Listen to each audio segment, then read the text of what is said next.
So a big lesson of the 1930s was that bank failures were an important contributor to the Great Depression.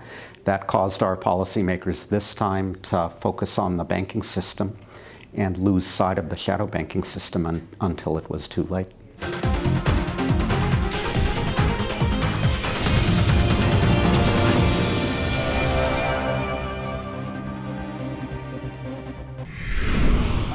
I think the United States is doing better and can safely say we put the last crisis behind us, which is no guarantee that there can't be another one sooner rather than later.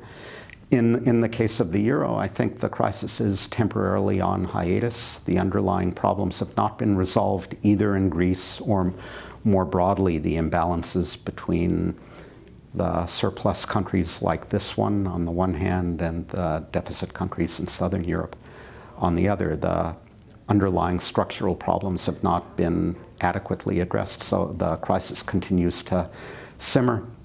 All it could take would be a minor political blow-up in Spain or Greece, further deterioration in emerging markets to set it off again.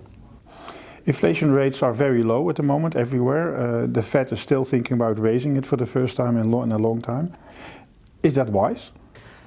I would rather see more evidence that the danger of deflation has been headed off before central banks begin to tighten. The argument for tightening is normalizing interest rates is good for credibility, but beginning to normalize and then having to reverse course, like the ECB did after 2011 or the Swedish Riksbank did after 2010, is even more damaging for credibility.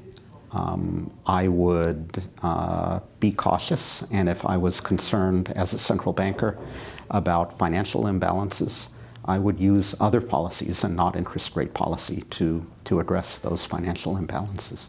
It's an interesting counterfactual to ask how disruptive would the crisis have been in Europe in the absence of the euro, and I haven't seen anyone really properly think that counterfactual through.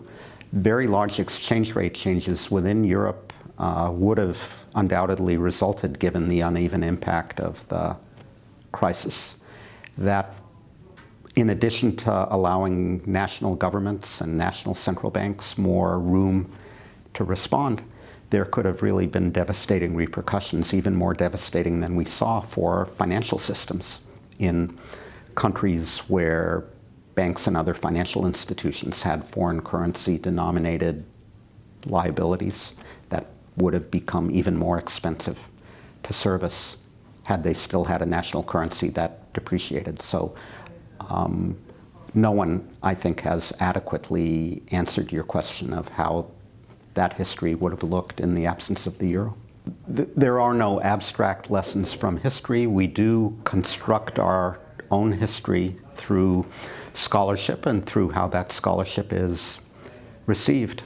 And the resulting lessons from history, the lessons that we construct, do shape how people perceive and how policymakers respond to current events.